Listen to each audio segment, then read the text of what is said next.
G'day guys and welcome to the Boundary Riders podcast. Now this actually may be the first time you've reached this channel, which I'm glad you're here, and this channel is all about the AFL.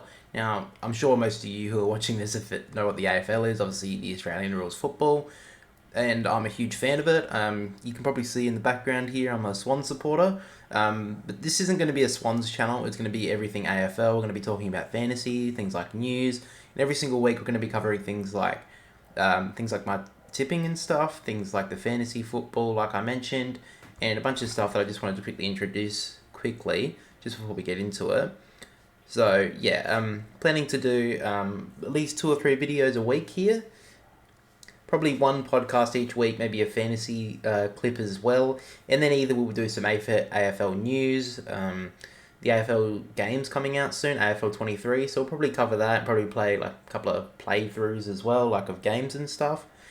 And you may actually see on this channel, there's one video already uploaded. It's AFL best rated players in Ultimate Team cards, like FIFA Ultimate Team. So we may do some things like that with different sort of players. But I thought, now to mainly like why I made this channel, basically because I really love the footy. I think a lot of the stuff that's covered nowadays is pretty Melbourne centric, as the fact that they don't really cover a lot of other stuff for players and that, so I thought I'd be able to do that as well because I'm not from Melbourne and I like to cover other sort of parts of the game. And plus I think it's just a cool idea to get, different person talking about footy. I think it's not very much on YouTube, and I think that a lot of people should be talking about it because I think it's the best sport in the world. But yeah, I think we'll start off with AFL news, and this will probably be a little bit different than the normal episodes because this is just like an introduction, and I'll first be putting out the first like official episode out on probably Thursdays, so I'll probably be coming out like podcast once a week, so hopefully you like that, and then there'll be other videos passed out on the Boundary Riders channel, and then there'll be different sort of content, like most of the news that I'll be covering, or that sort of stuff, probably be on like the socials like Instagram and Facebook, and then the other sort of stuff like the podcasts and clips like that will probably be on the TikTok and the YouTube. So yeah, all of that should be linked in the description of this podcast. I'm not too sure if it will be 100%, but it's on the channel.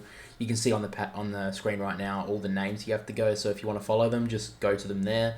They should be linked in the description, but because it is a new channel, YouTube have these like verification guidelines that you have to write and I feel like it doesn't really matter. But anyway, one thing as well that I'm going to be trying to do is probably every single week I'll pick one game, which is like the game of the week. And I'll actually probably be going live, and then we'll be able to like cover the game live. Like I won't be able to show any of the game, obviously, but I'll be able to like commentate the game.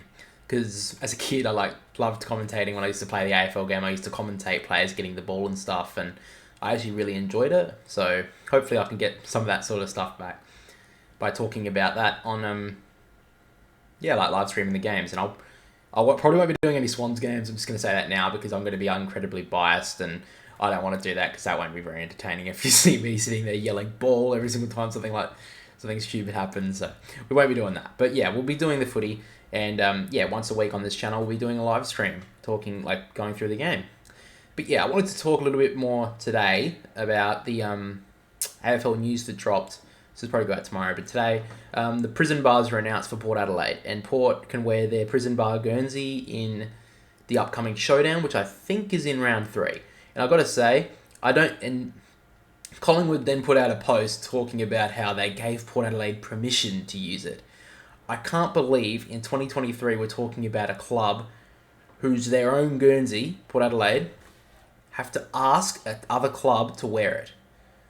I know that when they came into the league or whatever, they signed a contract or something like that, which is very vague, but I feel like Port Adelaide nowadays should be able to wear it almost whenever they want. As long as it doesn't clash with another Guernsey, I don't think it really matters. Every single other club can wear a Guernsey that can clash. I mean, for Christ's sakes, there's like 3 or 4 teams that wear blue and white, and we're talking about a team that can't even wear a prison bar jumper. I think it's so stupid. I can't believe Port Adelaide as a club have to go to Collingwood and say, can we please use it, and hope that they say yes to just wear the prison bar jumper. I mean, I think they shouldn't even have to ask whatsoever. But the AFL should be the ones they're asking, if anyone, not fucking Collingwood. That's so stupid to me. And Collingwood Fucking hell. If people don't think that Collingwood runs some sort of the AFL, they have a huge pull because they're one of the bigger clubs in the league. So for people to say that they're not is just stupid. But that's anyone else's opinion, and because this is my channel and my video, I'm allowed to have my own opinion. Obviously, if anyone else can have a differing opinion, I don't mind. As long as you don't get abusive over it. I've seen people get abusive about this sort of stuff, and it's, I don't know, kind of stupid. But yeah, there was a little bit of other AFL news so far this coming into round one. We've got a couple of injury updates. Tom Hawkins actually looks like he is on track for round one after missing most of the preseason with off-season foot surgery. But it is reported now that on AFL.com that it looks like Tom Hawkins could be set for round one against Collingwood. And also, just to quickly mention, that's probably the game I'm going to be doing as the live stream, like the game of the week. Because Collingwood versus Geelong, both teams last season, Collingwood made the prelim, Geelong made the grand final and went up and won it. Yes, Sydney played terrible. I'm not going to pretend that, I'm not going to try and defend Sydney for how they played. They played terrible football, and I was pretty fucking disappointed. We're not going to talk about that. But we also have another bit of news from Matt Crouch, Crows midfielder, missed a lot of last season. Probably looked like he was going to leave, but some reason stayed at the Crows. But he'll also be out indefinitely with a right fibula fracture. He just also reported on AFL.com. Looks like he's going to miss indefinitely. They haven't really given a time frame, the Adelaide Crows. And it looks like for now, no Matt Crouch, no footy for Matt Crouch for at least I'd say the first month if it's a fracture in the right fibula. Not that I know much about that, but I don't think he's going to be in the first month of the footy, so looks like it's going to be a bit tough for him. But I think we'll move on now, and I think that's the sort of news sort of stuff we'll kind of cover. And I'll try to bring a couple of news segments to the podcast, and then, but yeah, like I said, most of it will be on Instagram and Facebook for more the news, because that'll probably be breaking. I can't really make a breaking video every time a footy thing comes up because there's so much stuff. But yeah, like the YouTube and the TikTok will be a lot more like clips, opinions, topics that I can really cover. But yeah, I thought as well, now we'll move on and talk more about AFL Fantasy. Now, I'm sure everyone knows what fantasy football is. Basically, they watch for live players play, and they make certain statistics, and you get a certain amount of fantasy points. Now, I don't really do Supercoach because I'm not really understand, because there's so many different sorts of statistics. I feel like AFL Fantasy is quite simple. But yeah, I've made myself an AFL Fantasy team, and I've done this for many years now. I think my best finish is in the top 5,000, so I'm not the best at it, but I still like to do it. I think it's quite fun. I do it with my brother, and there will be something that my brother will be involved in.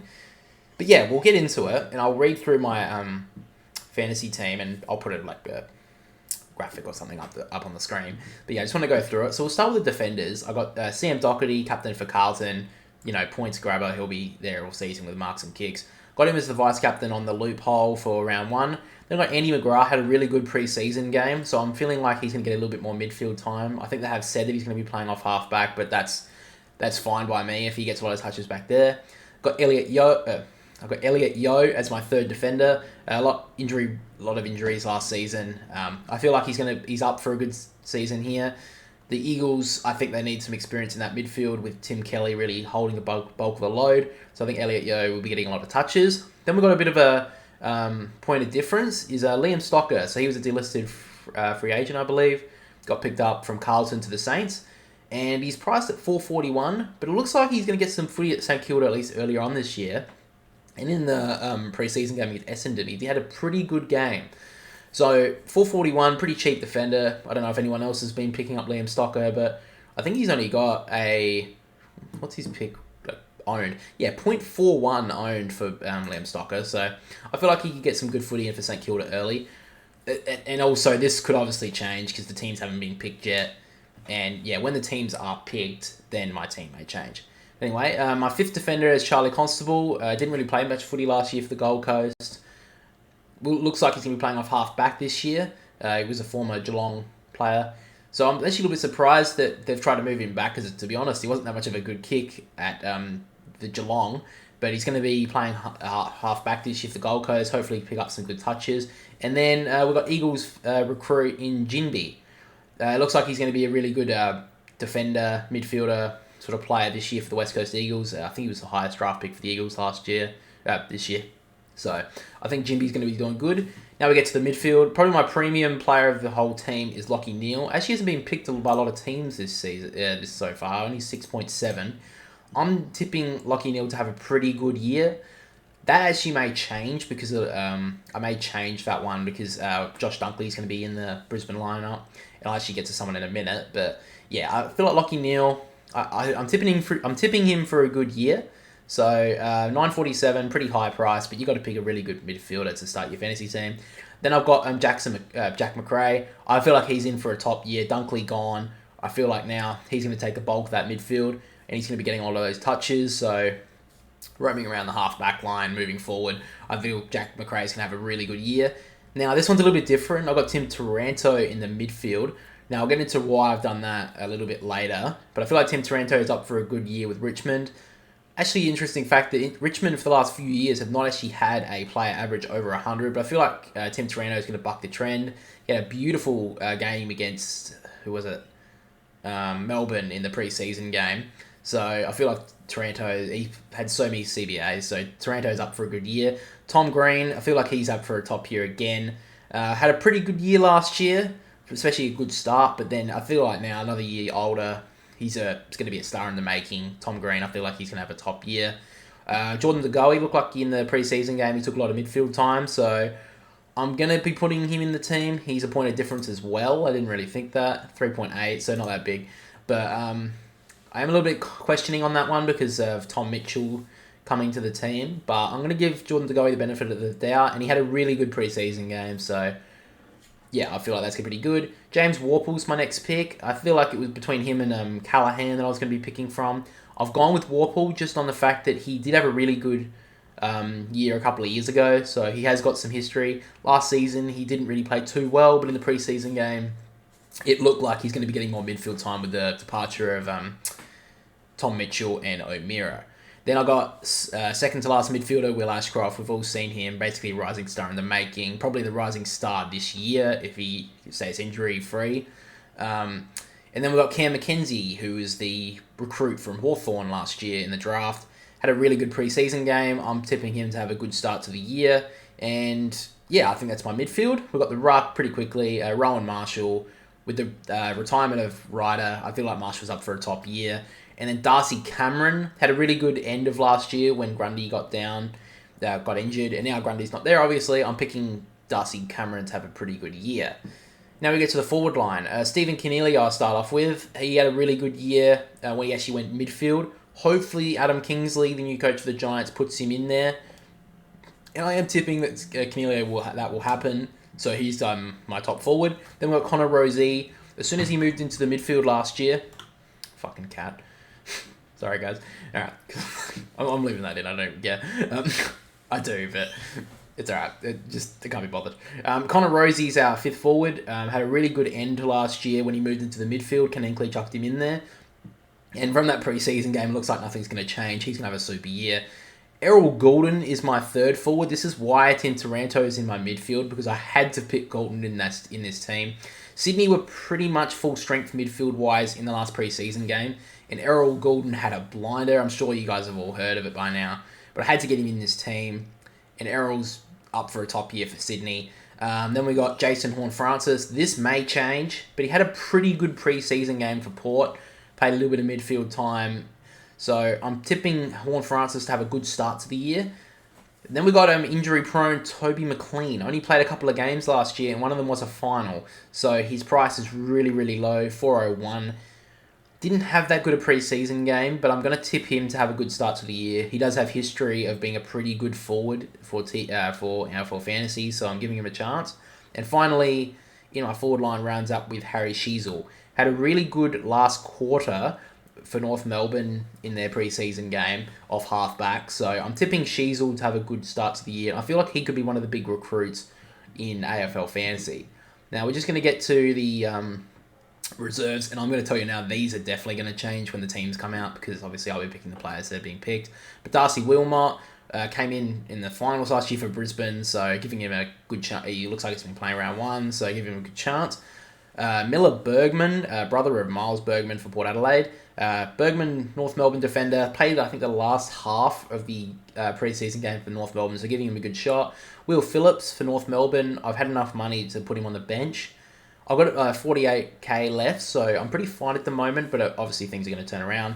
I'm tipping Will Phillips to have a pretty good year. I'm just putting him on the bench for now, see if I will put him in the team. Chincotta for Carlton had a really good pre-season game against the Swans, and I'm picking him to have a pretty good early part of the season. We'll see how he goes. Lockie McAndrew for Sydney. Luke Parker actually mentioned in the Captain's Day that he could be possibly playing early in the season, so I've picked Lockie McAndrew as my ruck reserve. Luke Pedler looks like he's going to have a pretty significant year for the Crows. And then we got Alan Davey, son of one of the Davies, I can't remember. And then my what's the utility pick is Campbell Chesser. Now that's obviously going to change, and when the teams come out, we'll get a little bit more of a look. But yeah, if you guys let me know in the comment section, anyone watching this, let me know if you think that's a good fantasy team or average or whatever. Yeah, that's my team for now. Probably will change, like I said, but thought I'd bring it up now. Maybe even in the first official episode, I'll bring up the changes to the team. But yeah, we'll move on. We'll talk more about AFL in general, and I wanted to talk about my ladder prediction. So, on Instagram, you've probably been, if you follow me on Instagram, we'll go have a look.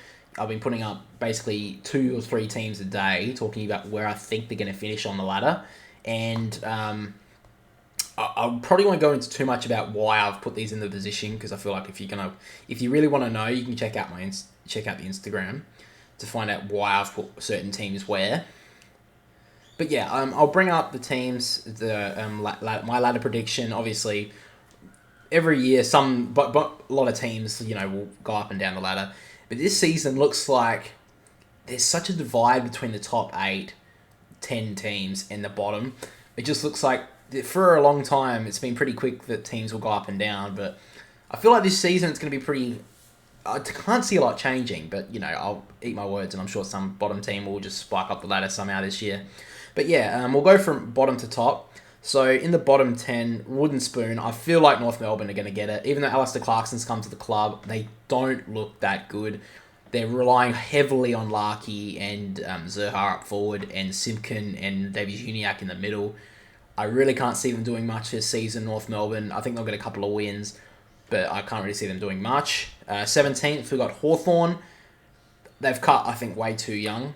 They didn't keep any experience in the team, and I feel like they'll just beat North Melbourne, but it's going to be close. 16th, we've got West Coast. Looks like they're going to be playing more of an attackive brand of footy this season, and it looks like they're going to play a lot more aggressive up forward, like in terms of defensive pressure, but the Eagles didn't recruit that much in that area, so I don't really know how they're going to do it in like a span of an off-season when their game plan for years has been kick mark.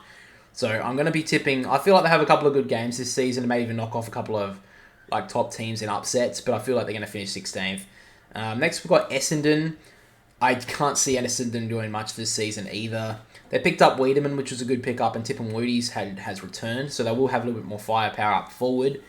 But the defense is so young, and look, it's very dangerous, like how inexperienced that defense looks. And I'm tired of Essendon's top of the board telling that they're just giving their supporters no hope. They're saying, oh, we're still in a rebuild, we're still in this. Collingwood weren't saying this. Craig McRae wasn't saying this when when he got to Collingwood last year. He wasn't saying, oh, we're in a rebuild, just wait. He was saying, come in, let's go, we can do anything.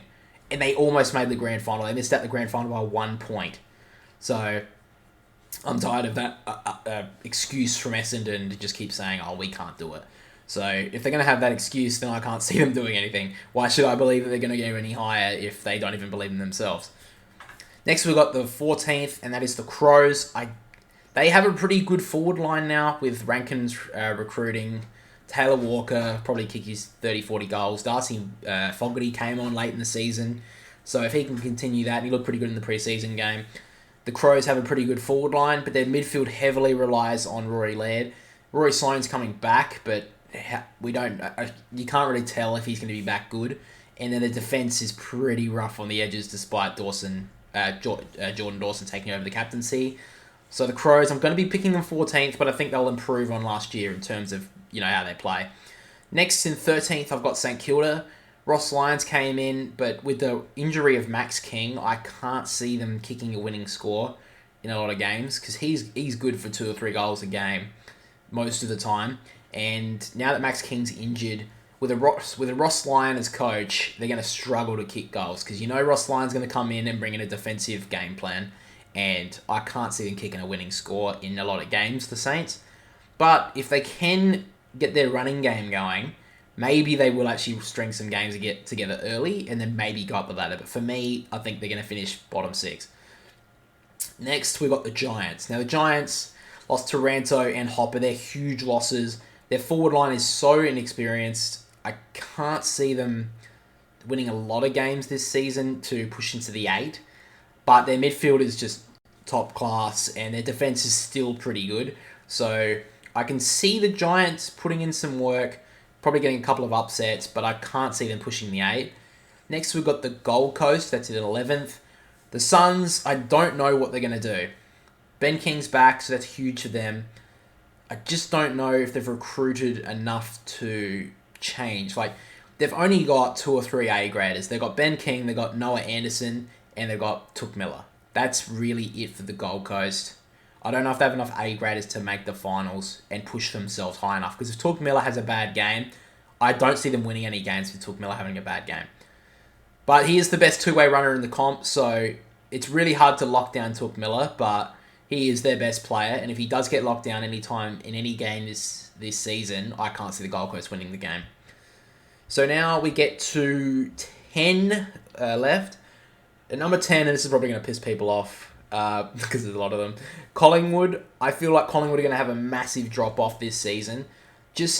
They did so much last season with a very young list. I can't see them backing it up. The thing is as well, Collingwood won so many close games, and I can't back them to do that again. I mean, who knows? Maybe they will, but Collingwood, I can't even remember how many games they won close, but it was at least over half of their wins were by under 10 points. And I can't see them replicating it again.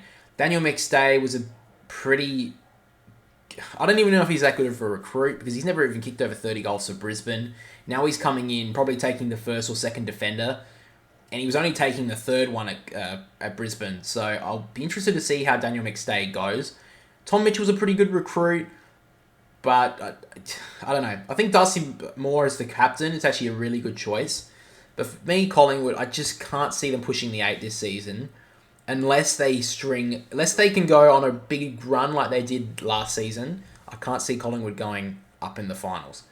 Then we go to 9th, and this probably pisses people off as well. I've picked Richmond in 9th. I can't see the Tigers pushing the 8 again. I feel like their list has aged too much now. They picked up Taranto and they picked up Hopper, but their forward line is aging a lot now. Rewalt is pushing mid-30s, and Tom Lynch is getting there now. Cochin, his best footy is fast in, and so is Dustin Martin. Robbie Tarrant had a pretty average year last season, and you saw it in the final play of that Brisbane final. They butchered that and gave Danaher an easy goal. Dylan Grimes is getting older now. Dion Prestia, he even got injured in the preseason games, so who knows if his body can hold up. I am tipping the Tigers. They'll win those games. They'll win the games that they should win, but I don't know if they can beat those top teams. Then we get into the top 8. Now, this is the team that everyone's been picking for 9th. I think Port can scrape in. Port Adelaide I'm picking for 8th spot, but they're going to have to scrape in, and they're going to have to win games. Like last season, Charlie Dixon missed out the first half of the season, and they couldn't win any games. He's fit, but they need to work out their forward line, Port Adelaide. They need to pick their 3. They need to pick Finlayson or Georgiades. One of them has to be out of this team. They can't have Marshall, Dixon, Finlayson, and Georgiades in that forward line. It's too tall. They're not fast enough. They need to pick 3, and Ken Hingley needs to be okay with that. Port Adelaide, I think, can push the top 8, and I actually think they could be one of the teams from the bottom 10 last year to make the top 4, but they need to sort out the forward line immediately, and Alira as well needs to have a good season, because last year he was pretty patchy. But I feel like Port, there could be the surprise packet of this season. Then we get to 7th, and I'm going to pick Carlton to make the 8. Now, I don't know if they're going to choke again, because I went to the game in Melbourne last year when they were playing Sydney, and they beat us. And everyone was thinking that Carlton are going to be top team. They could be pushing the fucking premiership. And then they went off the deep end. So Carlton do have a pretty big culture of arrogance. And they got pretty arrogant last season. So they need to pull that back. Sam Walsh, if he comes back early in the season, he should be okay early in the season, hopefully, for Carlton fans. I can see Carlton pushing, but they need to take those wins. And if Charlie Curnow and Mackay, if they can push through early in the season, kick some goals, they can combine for 8 goals a game easily. So I feel like they can do that. Carlton, if they can get those two firing, and the midfield of Cripps, they've got some top A graders. They've got Jacob Wiedering, they've got Cripps, they've got Walsh, they've got Doherty, they've got Mackay, they've got Curnow. They've got the list to take a premiership, but they've got to fire on all cylinders. And if they choke again, I wouldn't want to be a Carlton fan. But yeah, I feel like they can push. Next we've got 6th, we've got Fremantle. I feel like they're kind of like the question mark of this whole season. No one's really talked about Fremantle. They picked up Luke Jackson in the trade period. I don't know if that's going to be the biggest... I don't know if that's going to be that good, because Sean Darcy is a top ruckman. I don't know how much he can play forward. Jackson did miss out the final practice game, so we didn't actually get to see how those two would look in game. The Dockers will win most of their games at home. That's just a given. Playing in Perth, you're just going to win, 9, 10, maybe even 11 games. The question is, can they win in Melbourne? They need to if they want to push for a premiership, for their maiden premiership, Fremantle. And I'm going to pick them to go 6th. I feel like they're going to pretty much finish in the same spot again. But if Fife can kick 40 goals, he's going to be playing forward. I can give him a chance to push the Dockers higher into the ladder, maybe even top 4. They nearly did make top 4 last season, but I can't see them pushing for top 4 if Fife doesn't kick 40 goals and the Dockers don't find a way to win those games outside of Perth. Then we get to 5th. Now, I've picked the Swans to finish 5th. I feel like they're going to be a bit of a drop-off from last season. A lot of the time when teams have a big loss in a grand final, it takes a lot out of them. Sydney... They won't admit it, but it's a huge loss in a grand final. It was one of the biggest losses in AFL history in a grand final, and it was a demoralising loss. They got a young list, so they do have a chance of just backing it up. Let's wash it out and forget about it. They've got a very good list. Another year into Warner, another year into Golden, another year into Campbell, these young players, and McDonald as well. These players could push the Swans one step closer and push them into a premiership. But Buddy Franklin's aged again. Sam Reid has aged again. I don't know how many Swans fans would think this, but I feel like Buddy Franklin should have retired. They could have had that money, and they could have used it on some big recruits this season to make that final push. I feel like Logan McDonald, another year into him. I feel like it's going to be good for Buddy to be with McDonald for another year. But pushing him out of that grand final team, I think, was a mistake. And I feel like Reid should have been out of that league, but we're not going to get into that now. Sydney... I think they can push top 4. I think they can win the premiership, but they've got to they got to not rely on Buddy Franklin this year. He's got to kick. He's still got to kick his 40 goals, but if they need Papley to kick 30 or 40 goals, they need McDonald to kick 20 or 30 goals, they need Reid to kick 20 or 30 goals. They can't rely on Buddy kicking 60 because they will not win the premiership, Sydney. Then we go to 4th. I'm picking the Bulldogs. I don't think there's any excuses to the Bulldogs this season. They can go on win the premiership. They've got a forward line. They've got a top tier midfield now. They don't have to put... Dunkley was a big loss, but again, they've got so many midfielders to put in there, it doesn't matter. Their defence is a bit shaky, but the recruit of Liam Jones, we saw in the preseason game, yes, they're playing North Melbourne, so who really cares? But he did look good. I feel like the Bulldogs have no excuses. If they do not finish top 4, I think Luke Beveridge almost needs to be a little bit careful about if his job's safe, because the Bulldogs have the list. They've got a forward line that's strong. They've finally got a second forward to help out Aaron Norton. Their midfield is so good. Tim English in the ruck, he can pat it down all day. The Bulldogs don't have any excuses. They need to make top 4. Then we get to Melbourne. They won their first 10 games last season. They just choked. Really, they just choked. Melbourne didn't recruit much in the forward line, which is a little bit questioning. But I feel like their midfield and their defence is so solid. Fritsch I think he'll kick his 40 goals. Could be a smoky for the Coleman as well. I'm not going to pick him for that. But I feel like he could be a smoky for the Coleman. And Ben Brown needs to kick 40 goals, 50 goals. He can't just be the second fiddle. He needs to be top forward. He kicked 60 2 years in a row for North Melbourne. He needs to go back and kick those goals. So I'm picking Melbourne for third. I don't know if they can make the grand final, but they need to back it up and they need to play well up forward. Then we get Brisbane. Brisbane picked up Jack Gunston. That's a huge pickup for them. Josh Dunkley, a bigger pickup for them. Their defence is a little bit questioning because they've always had an attacking game plan, the Lions, and that's always caught them out. Not playing defensive. Their midfield is very attacking. Lachie Neale doesn't do much defensive plays unless he's in the back pocket getting a touch. But I feel like the Lions can push the grand final. But I feel like Geelong are going to go back-to-back. They picked up Tanner Bruin. They picked up Ollie Henry. They picked up some young kids. Tyson Stingle's got another year into him. The Cats are going to push hard. I'm picking them for the premiership early. Tom Hawkins looks like he'll be back, like I mentioned earlier. So, round 1 against Collingwood, I feel like they're going to be underway. Geelong do sometimes take about a month or so to get into their season because they always go in deep into finals. But I feel like the Cats are the favourite so far. I'm picking them to win the premiership and top of the ladder for me. But now I wanted to get into a couple of predictions quickly just on medals and stuff for the season. So with the Brownlow, I think there's a couple of contenders. Bontempelli could definitely take it out. He looked pretty good. He's going to be playing most of the midfield this season. I think Chad Warner's a bit of a smoky for Sydney because he had such a good year end of last year. And now the umpires, they take about a year to notice a player. Now he's going to be in there. As long as he plays selfless footy as well, but makes those moments, those breaking out of pack plays, Chad Warner is a chance. I'm not going to give it to him though.